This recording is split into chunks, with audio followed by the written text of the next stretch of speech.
默克尔访美，表态不会随着美国起舞。如果继续接近中俄，会把美德的分歧扩大成为美欧的分裂吗？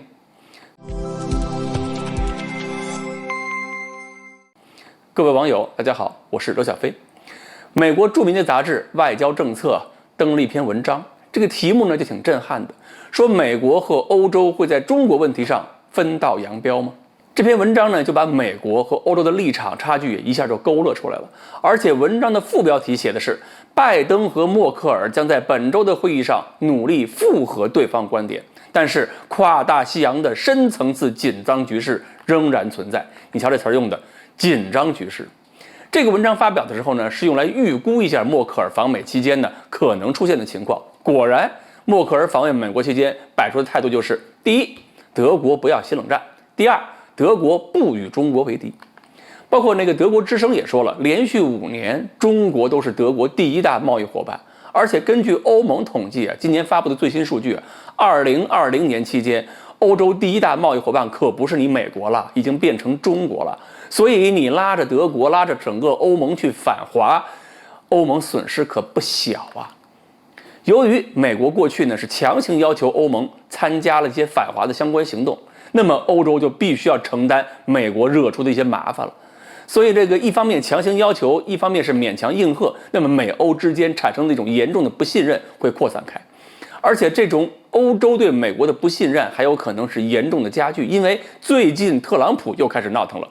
如果特朗普闹腾成功，卷土重来，欧洲认为美国还会变得更加的不理性。这个事情在欧洲看来并不是不现实的，因为欧洲还担心呢，特朗普毕竟还有7400万选票，当年那么多选民会不会接着撑他呢？而且特朗普上台的话，弄不好美国还要继续折腾，还要离开北约，那么欧洲安全怎么办？所以欧洲改善跟俄罗斯的关系，加强中欧合作，对欧洲的发展和安全就显得是至关重要。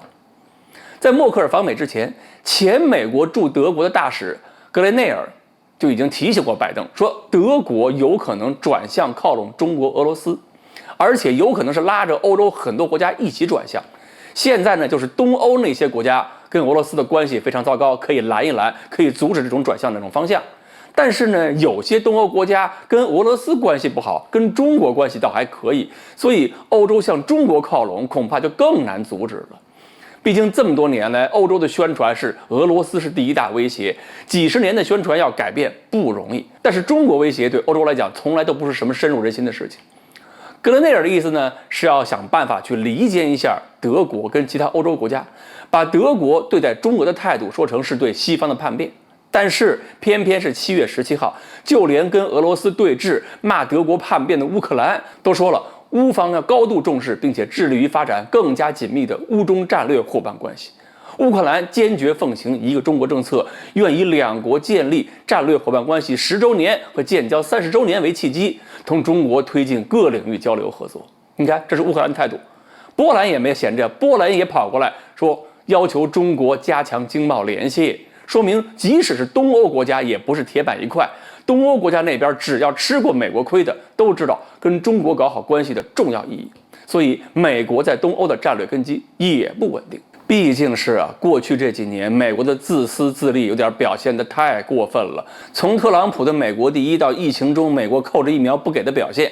全世界都应该看得出来，到底谁是更靠谱的国家，跟着谁一起才能有钱赚。其实呢，拜登如果一上台就坚决反对了原来特朗普的外交路线，也许美国的情况会好一些，但是他也没办法。毕竟特朗普给美国留下的政治正确有太多的群众基础，还得折腾很多年，而拜登他自己还能坚持几年。好，关于美欧之间的矛盾是不是会扩大，中国和欧洲之间能不能继续走近，我们今天呢就聊到这里。欢迎大家继续关注我们的栏目，我们下期再见。